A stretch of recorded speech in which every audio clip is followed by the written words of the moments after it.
Bienvenue dans la revue de la presse africaine Global LTV. Celle de ce 12 août 2024 nous conduit d'abord en Côte d'Ivoire avec le quotidien d'Abidjan qui suit la réforme du système électoral titre. L'opposition unie engage le combat. Sur ce point, le quotidien indique qu'un système électoral équitable et transparent s'impose. Le journal relaie l'écho de l'appel de Bonnoura qui continue de retentir tant Soro dit oui à Gbagbo.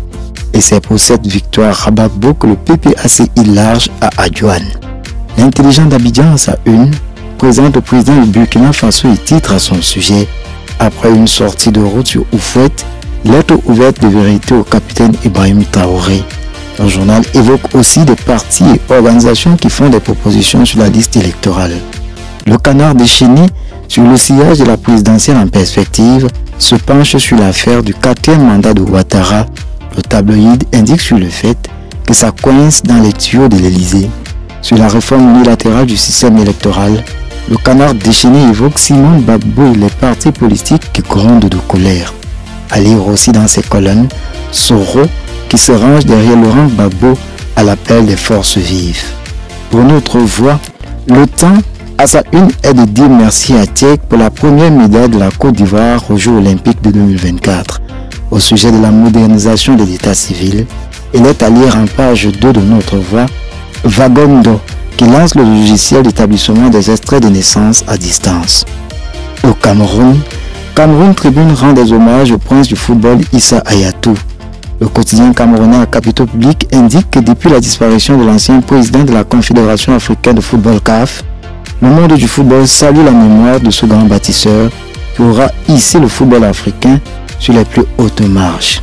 Mutation quant à lui place en première de couverture Bamoun Tikar, les ennemis intimes. Le journal fait le point sur des affrontements entre ces deux communautés en lien avec l'organisation du festival Ngouanou qui ont fait des morts la semaine dernière à Makba. Il y est aussi à lire la sortie du sultan Nabil Bombondjoya qui en appelle à des prières pour une cohésion sociale et le vivre ensemble. C'est une première page très triste que nous offre ce jour l'œil du Sahel. En grande une, 4 sœurs décèdent par noyade peut-on y lire. Le quotidien de l'actualité septentrionale du Cameroun évoque dans ses colonnes le décès du maire de Montauroy dans le Malokani. La rareté des pluies fragilise des cultures agarois peut-on aussi lire dans l'œil du Sahel.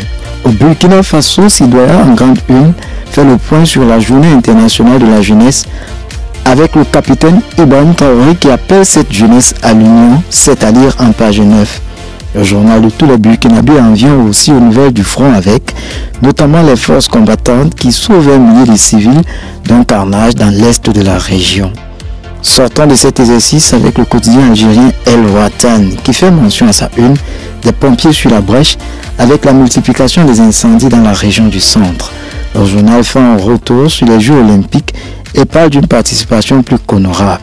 Voilà qui referme cette édition. Merci de l'avoir suivi comme vous le faites sur toutes nos plateformes digitales indiquées sur le bas de votre écran. Aux prochaines parutions.